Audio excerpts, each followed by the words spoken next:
If you've never struggled with gambling, it's hard to understand what it does to someone. It's not just losing money, it's losing yourself.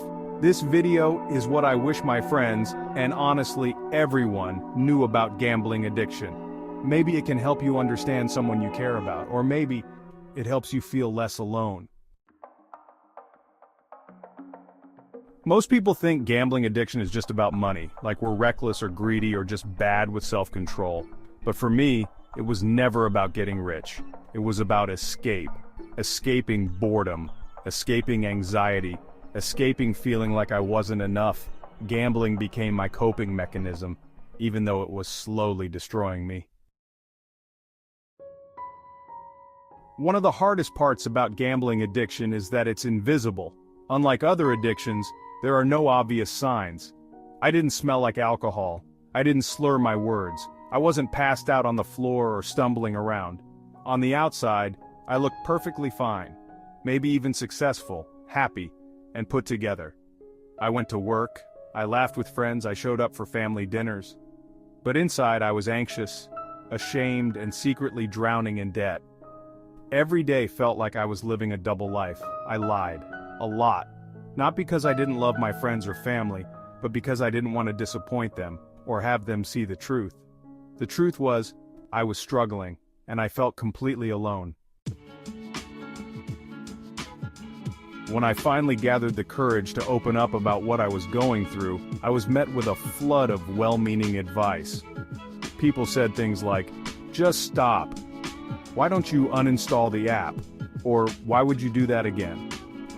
I know they wanted to help, but hearing those words only made me feel more alone and misunderstood.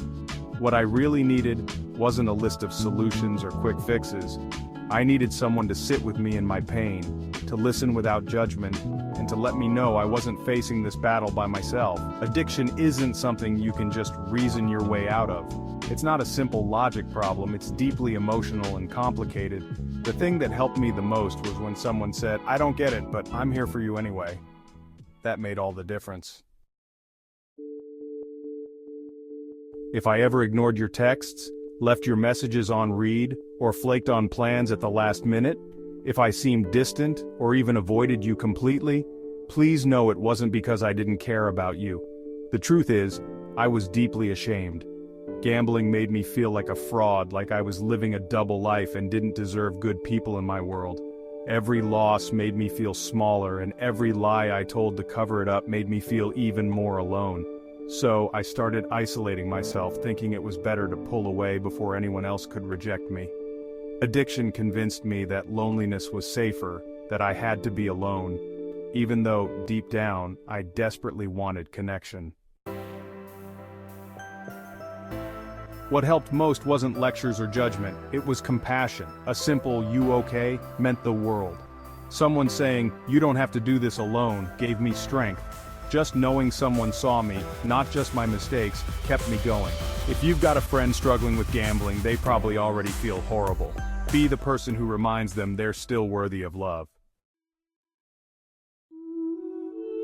I'm in recovery now. I've got support systems. I'm healing, slowly but surely. And the truth is, I couldn't have done it without the people who stuck by me, even when I was hard to love.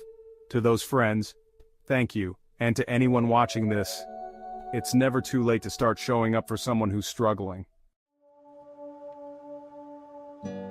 Gambling addiction isn't just about risk, it's about pain.